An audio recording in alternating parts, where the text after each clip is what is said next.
하나님 아버지 감사합니다. 오늘 우리가 교회로 모여서 하나님의 말씀을 이제 듣기 원하오니 주의 성령께서 저희들의 마음과 생각을 지켜주시고 설교를 하는 저나 또 들으시는 우리 교우 여러분들의 마음 가운데 예수 그리스도의 그 놀라운 은혜와 사랑이 깊이 각인되며 우리가 주를 향한 믿음 가운데 더 자라고 주 앞으로 나아갈 수 있도록 우리를 도와주시기를 예수 그리스도의 이름으로 간절히 기도합니다. 아멘.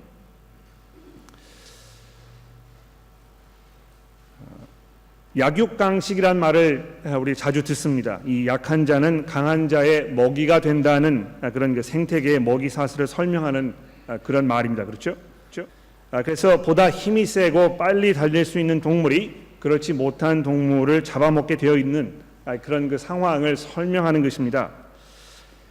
이 말을 우리가 이제 인간 사회에 적용했을 때 이 경제적 기득권을 쥐고 있는 사람들이 물질에 대한 욕심에 이끌려서 사회적으로 힘이 없는 사람들을 희생시켜서 번영하는 어떤 이 사회의 부조리, 이런 것을 설명하는 말이기도 합니다. 탐욕을 덕으로 둔갑시켜 가지고 이 질투와 경쟁을 부추기는 아주 그런 그 매정한 삶의 방식임에 분명합니다.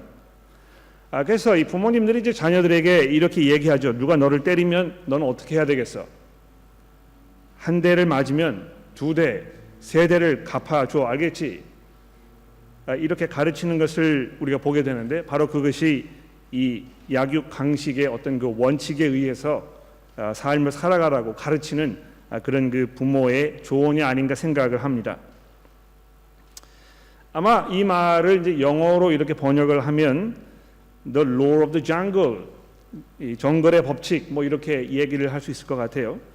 그 설교 아웃라인 1번 A번에 보시면 약육강식이란 말 옆에 Survival of the Fittest 이렇게 제가 적어드렸는데 제가 편집을 잘못해가지고 이 그 약육강식 vs 대 이렇게 썼어야 되는 건데 괄호에 쳐들어가지고 여러분 혼란스러우실지 모르겠습니다.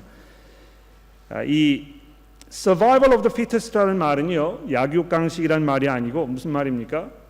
적자 생존이란 말입니다. 그렇죠? 이 진화론에서 나온 말이라고 제가 알고 있는데요. 환경에 적응하는 생물만이 살아남고 그렇지 못한 것은 도태되어 멸망하는 현상을 말하는 것이다. 이렇게 사전이 이제 정의를 내려주고 있습니다. 이 말을 인간 사회에 적용했을 때 뭘 말하는 것이겠습니까? 이 융통성이 있고 실리를 추구하며 사는 이 현명한 선택, 이것을 잘해야 살아갈 수 있다. 뭐 이렇게 우리가 미화를 시킵니다만 실제적으로 살아남기 위해서 수단과 방법을 가리지 않는 매우 잔인한, 그래서 역시 매정할 수밖에 없는 이 삶의 방식을 우리에게 설명하는 그런 이야기가 아닌가 생각합니다.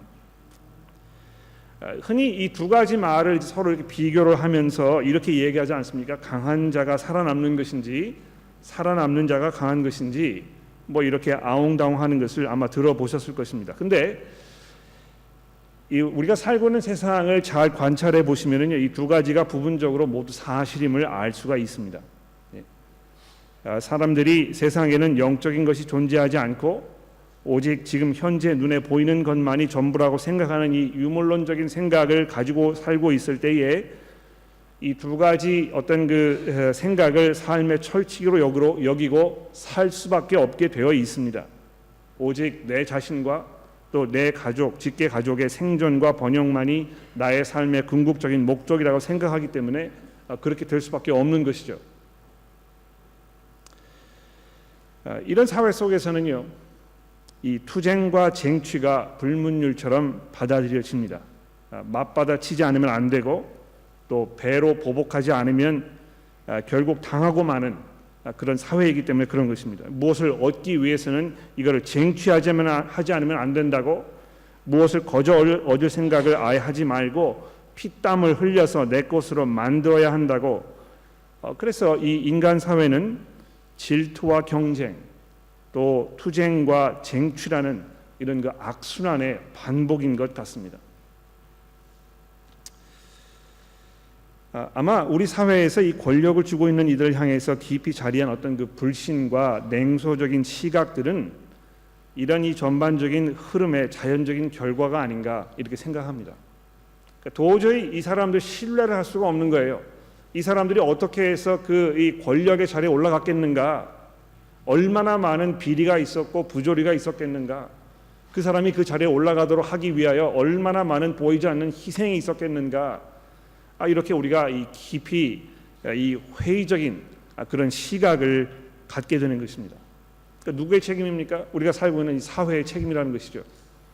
또 사회가 우리를 그렇게 만들고 있기 때문에, 우리가 거기에 깊이 젖어 살고 있기 때문에 그렇게 생각할 수밖에 없게 되어 있는 것입니다. 오늘 우리 마태복음 12장의 말씀에서 마태가 이제 우리에게 소개해주고 있는 예수님과 예수께서 말씀하고 계시는 이 하나님의 왕국을 우리가 주의 깊게 살펴보면, 그것이 우리가 알고 있는 이 인간 사회와 얼마나 근본적으로 다른 것인지 우리가 이해하게 될 것입니다. 그래서 이 본문 말씀을 이제 우리 함께 읽도록 하겠는데요. 좀 길기 때문에 오늘은 읽는 방식을 제가 좀 바꿔보려고 합니다. 제가 1절부터 8절까지를 먼저 읽고, 그 다음에 9절부터 14절까지는 회중 여러분들이 읽으시면 15절부터는 저와 함께 교독을 하도록 그렇게 하겠습니다. 그러니까 여러분이 한 가지만 기억하실 거는 이 14절까지만 읽으시면 됩니다. 그러니까 제가 이제 먼저 읽고 그 다음에 여러분 읽으십시오 해가지고 시작을 하셨을 때 14절까지 읽으신 후에 멈추시면 되겠습니다. 그 후에는 교독을 하도록 하죠. 복잡하시죠? 죄송합니다. 그 정신을 바짝 차리셔야 아마 설교를 들으실 수 있을 것 같은데요. 자, 제가 1절부터 먼저 봉독을 해드리도록 하겠습니다. 그때 예수께서 안식일에 밀밭 사이로 가실새 제자들이 시장하여 이삭을 잘라 먹으니 바리새인들이 보고 예수께 말하되, 보시오, 당신의 제자들이 안식일에 하지 못할 일을 하나이다. 예수께서 이르시되, 다윗이 자기와 그 함께한 자들이 시장할 때에 한 일을 잃지 못하였느냐? 그가 하나님의 전에 들어가서 제사장 외에는 자기나 그 함께한 자들이 먹어서는 안 되는 진설병을 먹지 아니하였느냐? 또 안식일에 제사장들이 성전 안에서 안식을 범하여도 죄가 없음을 너희가 율법에서 읽지 못하였느냐? 내가 너희에게 이르노니 성전보다 더 큰 이가 여기 있느니라. 나는 자비를 원하고 제사를 원치 아니하노라 하신 뜻을 너희가 알았더라면 무죄한 자를 정죄하지 아니하였으리라. 인자는 안식일의 주인이라 하시니라. 9절부터 읽으십시오. 시작. 거기에서 떠나 그들의 회당에 들어가시니 한쪽 손 마른 사람이 있는지라. 사람들이 예수를 고발하여 물어 이르되, 안식일에 병 고치는 것이 옳으니까? 예수께서 이르시되, 너희 중에 어떤 사람이 양 한 마리가 있어 안식일에 구덩이에 빠졌으면 끌어내지 않겠느냐? 사람이 양보다 얼마나 더 귀하냐? 그러므로 안식일에 선을 행하는 것이 옳으니라 하시고, 이에 그 사람에게 이르시되 손을 내밀라 하시니 그가 내밀매 다른 손과 같이 회복되어 성하더라. 바리새인들이 나아가서 어떻게 하여 예수를 죽일까 논의하거늘. 자, 이제부터는 저와 함께 교독을 하시겠습니다. 예수께서 아시고 거기를 떠나가시니 많은 사람들이 따르는지라. 예수께서 그들의 병을 다 고치시고 자기를 나타내지 말라 경고하셨으니, 이는 선지자 이사야를 통하여 말씀하신 바, 보라, 내가 택한 종 곧 내 마음에 기뻐하는 바 내가 사랑하는 자로다. 내가 내 영을 그에게 줄 터이니 그가 심판을 이방에게 알게 하리라. 그는 다투지도 아니하며 들레지도 아니하리니 아무도 길에서 그 소리를 듣지 못하리라. 상한 갈대를 꺾지 아니하며 꺼져가는 심지를 끄지 아니하기를 심판하여 이길 때까지 하리니, 또한 이방인들이 그의 이름을 바라리라 함을 이루려 하심이니라. 아멘. 자, 이 본문 말씀을 우리가 이 주의 깊게 살펴보면 예수 그리스도의 말씀과 그분의 가르침과 그분의 이 행동을 통해서 이 하나님의 왕국의 그 실체가 드러나는 것을 보게 됩니다. 예수께서 말씀하신 그 나라가 어떠한 나라인가, 또 거기에 속한 그 백성들이 어떠한 사람인가, 이런 거를 이 본문을 통하여 우리가 잘 생각해 보면 우리가 살고 있는 이 세상과 얼마나 극렬하게 대조가 되고 있는지, 이것이 얼마나 우리가 살고 있는 세상과 다른 세계인지, 이것을 우리가 분명하게 이해할 수 있게 되는 것입니다. 먼저 여기 이 바리새인들을 주목해 보십시오. 바리새인들이 이 밀밭 사이를 예수님과 함께 걸어가던 제자들이 시장길을 달래기 위해서 이삭을 잘라 먹으니까 마태가 아주 그 불편한 마음을 가지고 예수를 찾아와서 항의를 하는 이런 장면이 우리에게 소개가 되고 있습니다. 그 왜 남의 그 밭에 이삭을 함부로 잘라 먹나 이렇게 이제 그 생각을 하실지 모르겠는데요. 여러분 그 신명기 23장 25절 말씀에 보시면 굉장히 재미있는 그런 그 하나님의 명령이 있습니다. 하나님께서 이스라엘 백성들에게 말씀하시기를요, 남들에게 후하게 베푸는 어떤 그런 삶의 원칙에 근거하여 낯을 사용해서 마구잡이로 걷어들이는 것이 아니라면 남의 밭에 들어가서 어느 정도 이삭을 먹을 수 있도록 이렇게 허락해 놓으신 것입니다. 그러니까 도저히 우리와 같은 이런 자본주의 사회에서는 이해가 될 수 없는 것이죠, 그렇죠? 내 것은 내 것이고 내 것을 누가 가지려고 하면 거기에 대한 정당한 대가를 치루어서 이렇게 해서 내가 이 물물 교환을 해야 되는 것인데, 내가 배가 고프면 남의 밭이라고 해도 거기에 들어가서 그 정도에 지나치지 않는 정도라면 이걸 따먹을 수 있도록 하나님께서 이렇게 허락하셨다는 것입니다. 그것뿐만이 아니죠. 이 성경의 이 신명기 다른 부분에 보면 무슨 말씀을 하고 있습니까? 이 추수가 되었을 때에 이제 다 그 곡식을 걷어들이면서 땅에 곡식이 떨어졌을 것 아닙니까? 하나님께서 뭐라고 말씀하셨습니까? 그거 줍지 말아라. 너희 그 마을에 사는 가난한 사람들이 있으면 그들이 와서 그것을 거두어 가고 자기들 먹을 것이 있도록 너희가 이 후하게 베푸는 삶을 살아라. 이렇게 말씀하셨던 것입니다. 그러니까 이 하나님의 마음을 우리가 읽을 수 있는 부분이죠. 이 구약 성경에서 하나님께서 이스라엘 백성들에게 무엇을 말씀하고 있는 것입니까? 그냥 우리가 알고 있는 어떤 이 자본주의 경제주의 체제, 이것과 전혀 맞아 떨어지지 않는 새로운 방식의 삶의 모습을 지금 말씀하고 있는 것입니다.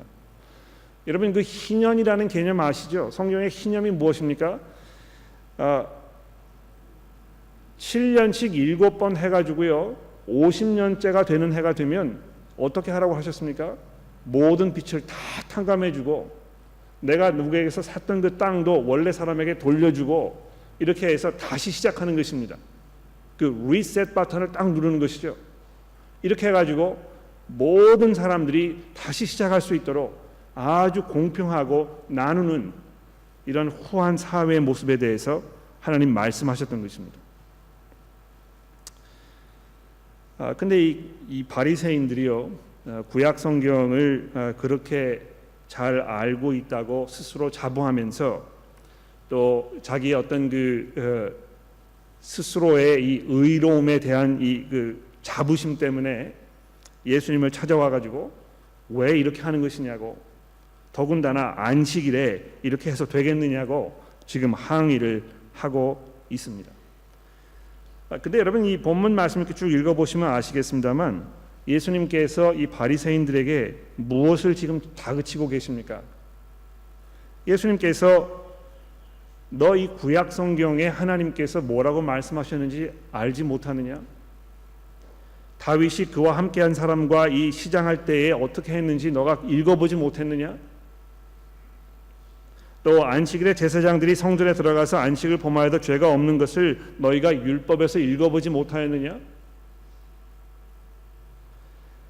내가 너희에게 이르니라 나는 자비를 원하고 제사를 원하지 아니하노라 하신 뜻을 너희가 알았더라면 무죄한 자를 정죄하지 아니하으리라. 그러니까 여러분이 보십시오. 예수님께서 지금 모세오경에서 또 선지자의 글에서 그리고 이 성문서에서 골고루 이 예를 뽑으셔가지고요 구약 성경 전체가 이야기하고 있는 것을 지금 찝으시면서 이 바리새인들에게 너희가 성경을 안다고 하는데 도대체 뭘 아는 것이냐 이렇게 지적하고 계십니다. 바리새인들이 성경을 읽으면서 예수께서 하시는 그 일을 보면서 알아야 했던 그것이 무엇이었습니까? 예수께서 다윗보다, 성전보다 더 크신 이라는 것, 바로 예수께서 이 안식일의 주인이시라는 것, 즉 구약 성경이 말씀하였던 그 모든 내용들이 이 예수 그리스도 그분에게 지금 종결되고 있다는 것, 이것을 그들이 알아차렸어야 했었을 텐데요. 그렇게 하지 못하고 지금 겉만 맴돌고 있는 것입니다. 다윗이요, 자기 이 부하들을 데리고 지금 이 제사장들만 먹을 수 있는 그 빵을 먹었지 않습니까? 근데 다윗이 그렇게 함으로 인하여 그 옆에 있던 다른 사람들도 다윗의 이 덕을 본 것입니다. 예수께서 오셔가지고 예수의 제자들이 이 밀밭을 다니면서 그 배고픔을 채울 수 있는 이런 사건을 말씀하시면서 다윗의 이야기를 듣는 이유는요, 무슨 이유입니까? 다윗이 그렇게 하였기 때문에 그와 함께 하였던 자들이 덕을 얻었던 것처럼 내가 왔을 때에 나와 함께 있는 자들이 그 혜택을 누리는 것이 마땅하다는 것을 지금 지적하고 계시는 것입니다. 그러나 바리새인들이 그 전혀 알아차리지 못한 것이거든요. 또 예수께서 안식일의 주인이시라는 것, 결국 구약 성경이 안식일에 대하여 이야기하고 있는 이 모든 내용들이 결국 예수 그리스도께서 그 안식일의 실체이시고 그 안식일의 이 종결분이 되신다는 사실을 지금 지적하고 계시는 것인데 그들이 그것을 알지 못했던 것입니다. 여러분, 이 안식일의 문제를 우리가 조금 생각해 볼 필요가 있을 것 같아요.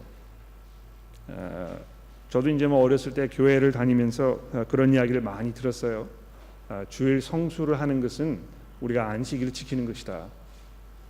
10계명에 보면 네 번째 계명의 안식일을 기억하여 그날을 거룩히 하라 이렇게 말씀하셨기 때문에 이 7일째 되는 그 안식일에 그 모든 걸 다 내려놓고 교회를 가서 하나님께 예배를 드리는 것, 이것이 이 성도가 해야 할 마땅한 도리이다. 이렇게 이제 그 생각을 했던 것입니다. 그러니까 결국은 이 안식일을 지키는 것이 이 교회를 출석하는 것으로 이제 동일시되는 그런 결론에 이르게 된 것이죠. 그러나 하나님께서 그 주일날 교회를 가라는 말씀을 하시기 위하여 안식일을 지키라고 이렇게 말씀하셨습니까? 물론 그것이 안식일을 지키는 어떤 그 일부분이 될 수 있을지 모르겠어요. 그러나 구약 성경에서 이 안식일을 설명하는 예를 들어서 이 출애굽기서 20장에 있는 말씀 잘 한번 읽어보십시오. 왜 하나님께서 안식일을 기억하라고 말씀하신 것입니까? 바로 그날 하나님께서 쉬셨기 때문입니다. 하나님께서 안식일에 쉬셨다는 건 뭘 말하는 것입니까? 하나님께서 가지고 계셨던 그분의 이 궁극적인 그 목적, 그분의 계획, 이 세상을 만드신 그분의 그 뜻, 이것은 우리가 일하는 데 있지 아니하고 쉼에 있기 때문에 그런 것입니다. 그래서 일주일 동안 살고 있지만 매일 일하지 말고 6일 동안만 일하고 하루는 쉬라는 것입니다.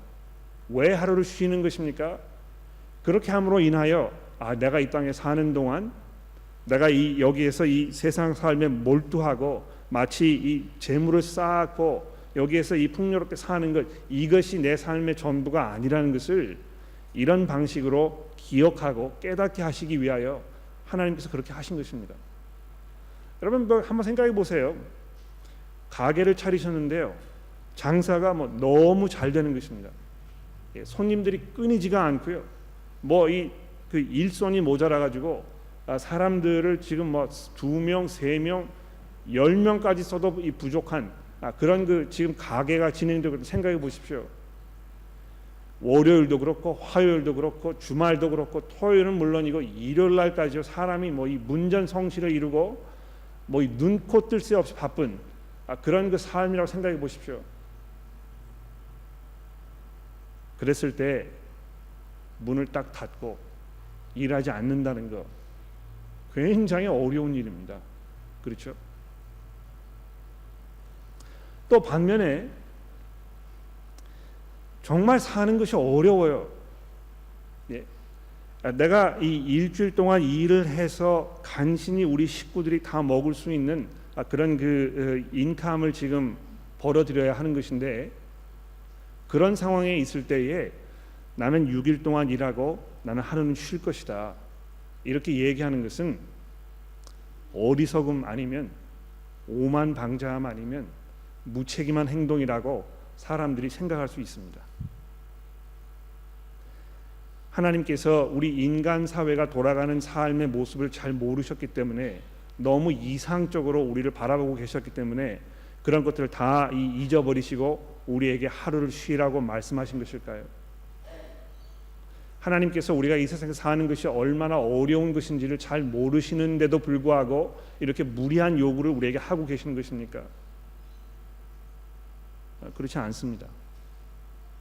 하나님께서 우리에게 이 안식일을 지키라고 하셨던 그 이유는 바로 그것이 여러분과 저의 이 믿음에 관하여 약이 되기 때문에 그런 것입니다. 그렇게 하기 어려울 때, 그렇게 할 수밖에 없다고 생각되는 상황이 벌어졌을 때, 내가 이 하나님을 향한 그 믿음과 하나님의 말씀에 순종하려고 하는 그 모습으로 주 앞에 나아가는 것, 어떤 삶의 결단을 내리고 주의 말씀에 순종하기 위하여 내 삶의 이 여건들을 좀 바꾸고 조정하고 이렇게 하는 그 삶의 모습, 이것을 말씀하고 계시는 것입니다. 그런데 궁극적으로 그 안식일에 그 말씀하는 그 안식이 어떻게 우리에게 오겠습니까? 하나님의 나라가 임하지 않으면 우리가 그 안식에 들어갈 수 없습니다. 우리가 이 땅에 사는 동안에는요, 그 안식을 기다리고 그 안식을 훈련하기 위하여 우리가 최선의 노력을 다 합니다만 삶이 어렵잖아요. 그렇지 않습니까? 경우에 따라서는 일을 할 수밖에 없는 상황이 벌어질 때도 있습니다. 뭐 일시적으로 교회에 주일날 참석을 하기가 어려운 상황이 벌어질 수도 있습니다. 여러분의 그 경제적인 상황 때문에 여러분이 지금 놓여 있는 그 여건이 도저히 어떻게 할 수 없는 이런 경우가 있단 말입니다. 그런데 그런 그 근본적인 문제가 어떻게 언제 해결되겠습니까? 예수 그리스도께서 그의 나라를 이 땅에 완성시키셨을 때, 그래서 우리의 눈에서 모든 눈물을 거두어 가셨을 때, 더 이상 이 삶에 고통과 슬픔이 없는 그 하나님의 영원하신 나라가 완성되었을 때, 그때 비로소 우리는 이 참 안식을 누리게 될 것입니다. 그래서 우리가 이 안식일을 지키면서 하루를 쉬고 일하는 것을 쉬고요, 그 쉬는 동안에 뭘 해야 되겠습니까? 주의 나라가 임하옵소서. 주여, 내가 그 나라를 바라보고 있사오니 어서 속히 그리스도께서 이 땅에 임하셔서 하나님의 나라를 우리 삶 가운데 이루어 주옵소서, 이렇게 기도하는 것입니다. 여기 지금 이 바리새인들이요, 그냥 뭐 단순히 뭐를 하지 않으면 하면 안 되는, 마치 하나님의 나라가 인간이 만들어 놓은 규정과 규례에 부합하는 삶을 삶으로 인해서 얻을 수 있는 것인 것처럼 이렇게 착각하지 말라는 것입니다.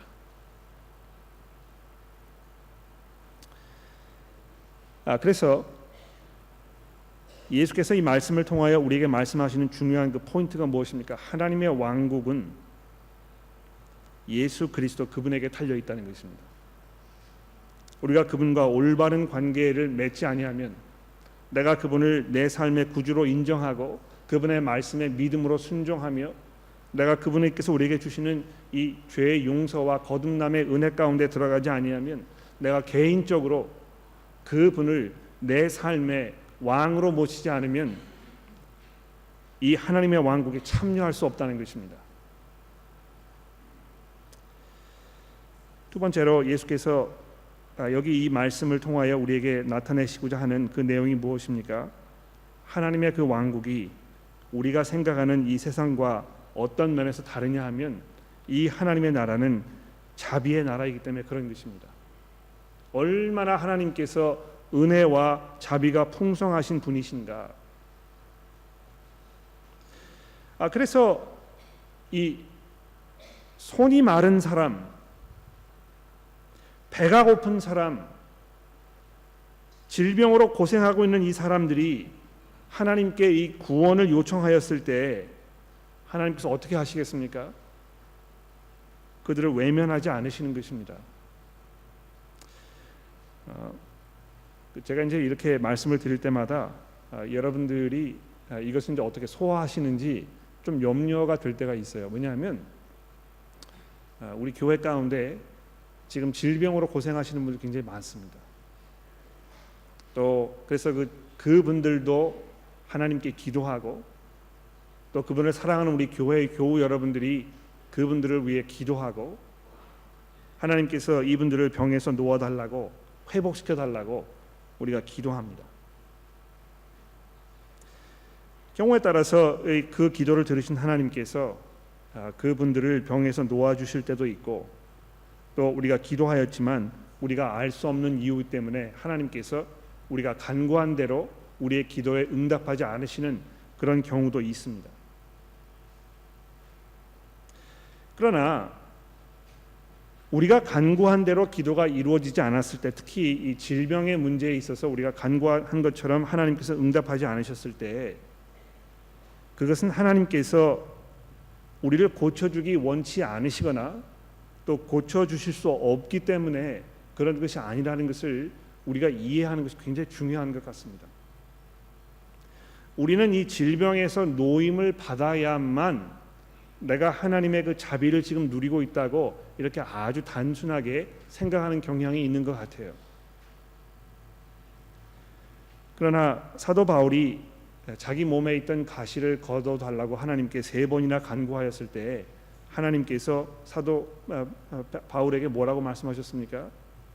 내 은혜가 내게 족하다.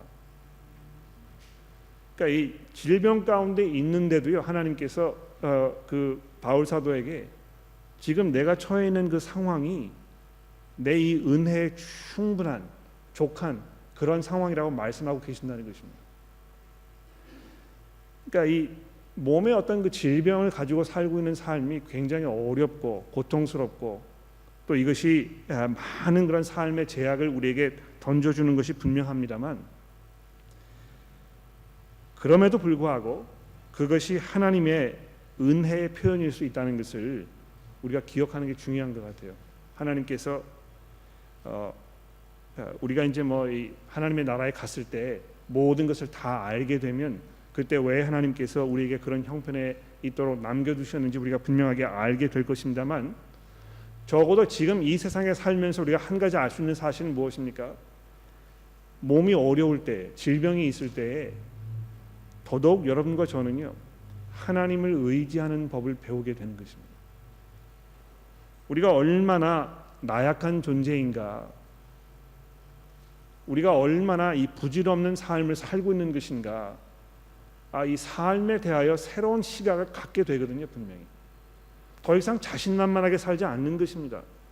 우리가 겸손하게 되고 하나님을 의지하게 되고, 그래서 믿음 가운데 나아가게 되고 우리가 인내하는 법을 배우게 되고, 이런 것들이 하나님의 은혜의 일부분이거든요. 그렇지 않습니까?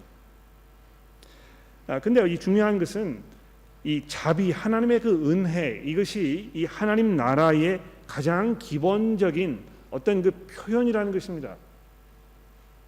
그래서 여러분과 제가 이 하나님의 백성으로 살고 있다면 어떻게 해야 되겠습니까? 하나님께서 우리를 향하여 자비를 베푸신 것처럼 우리도 남들 향하여 관대할 줄 알아야 할 것입니다. 누가 나를 향하여 좀 그 해를 끼쳤을 때 너그럽게 대할 줄 아는 것입니다. 어떤 그 보상을 받으려고 해명을 들으려고 이렇게 하지 않는 것입니다. 물론 그것이 여러분과 저로 하여금 남에게 피해를 주는 일이 괜찮은 일이라고 가볍게 여겨서는 안 되겠죠.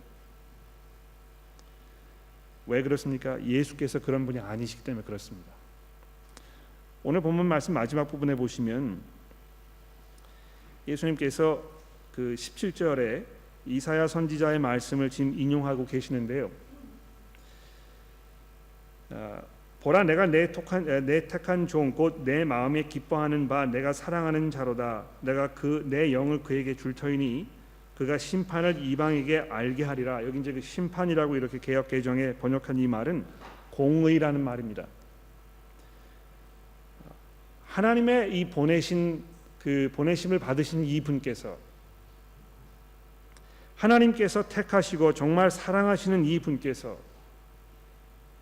하나님의 영을 가지고 오신 그 분께서, 즉 다시 말해서 이 하나님 왕국의 그 실체이신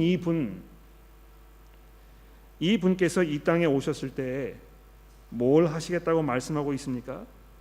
하나님의 공의를 선포하시겠다고 말씀하고 있는 것입니다. 이것이 부분적으로는 우리에게 큰 위로가 되는 것이요, 부분적으로는 우리를 향한 하나님의 경고의 말씀임에 분명합니다. 그리스도 이분께서 이 땅에 오셔서 사람들에게 공의를 선포하신다면 불의 가운데 신음하고 있는 사람들에게는 이것이 희소식이 될 것이요, 공의를 행하지 아니하고 불의 가운데 사는 사람들에게는 하나님의 심판의 말씀이 분명히 될 것입니다. 더군다나 뭐라고 말씀합니까?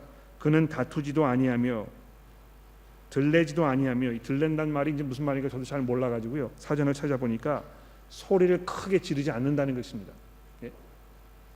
떠버리지 않는다는 것입니다. 그는 다투지도 아니하며 떠버리지도 아니하며 아무도 길에서 그 소리를 듣지 못하리라.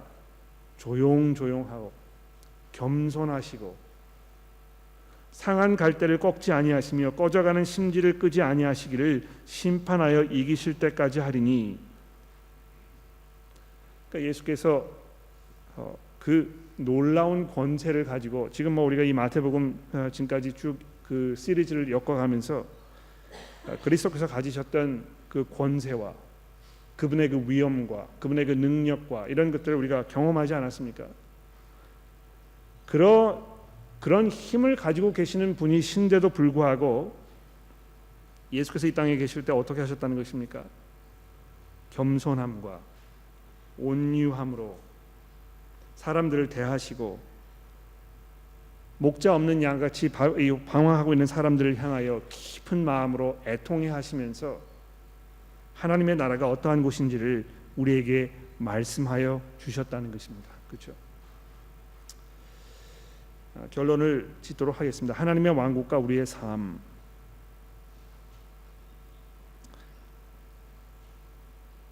예수의 권세를 여러분 알고 계십니까? 예수께서 하나님께서 임명하신 왕으로 이 세상에 오셔서 모든 불의를 거두어 내시고 하나님의 왕국의 실체를 우리에게 가져다 주셨다는 것을 여러분 이해하고 계십니까? 누구도 그 나라에 맞설 수 없을 것이며 그분의 그 나라가 영원할 것이라는 것을 여러분 인정하십니까?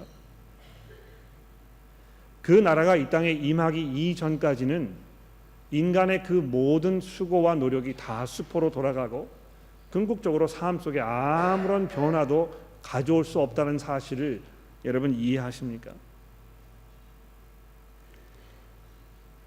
한국에서 벌어지는, 호주에서 벌어지는, 미국에서 벌어지는 이 정치권의 그 혼란스럽고 경우에 따라서 매우 난잡하기 그지없는 이런 일들을 보면 우리가 기가 차고 혀를 끓일 수밖에 없습니다.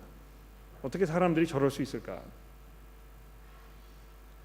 그러나 약육강식, 적자생존, 이것이 삶의 원칙으로 믿으며 살고 있는 사람들에게는 그것이 자기들이 원하는 삶의 선택일 수밖에 없는 것입니다.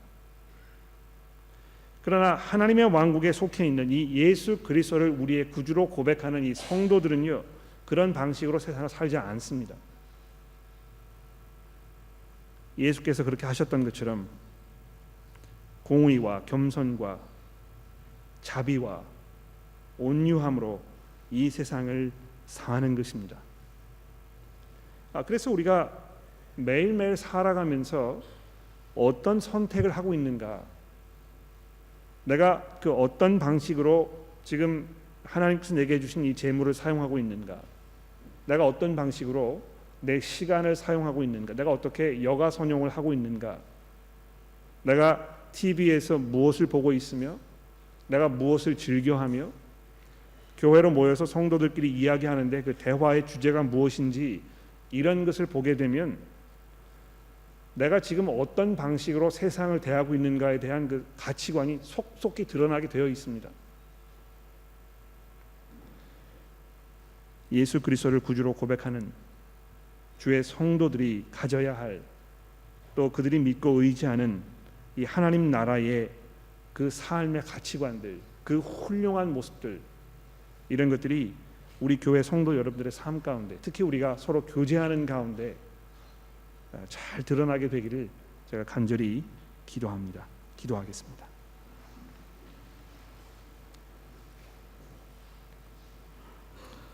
하나님 아버지, 예수께서 이 땅에 오셨을 때 죄인들을 향하여 깊은 사랑하시는 마음과 또 부족하고 어려운 가운데 있는 사람들을 향한 그런 온유한 마음으로 대하셨던 그분의 모습을 우리가 기억합니다. 그리스도께서 이 땅에 가지고 오실 그 나라가 예수 그리스도의 가르침에 궁극적인 종착역이 될 것임을 우리가 기억합니다. 하나님이 이 세상이 어지럽고 또 그리스도를 주로 고백하는 우리가 참 적응하면서 살기 어려운 그런 상황임을 하나님께 고백합니다. 하나님, 저희들이 이 세상에 살면서 주의 나라를 소망하게 하시고 특히 교회로 모였을 때에 우리가 과연 그 하나님 나라의 성도로서 합당한 삶을 살고 있는지 서로 물어보며 또 서로 책망하며 서로 권면하며 서로 가르쳐 줄 수 있는 그런 교회가 될 수 있도록 저희를 도와주옵소서.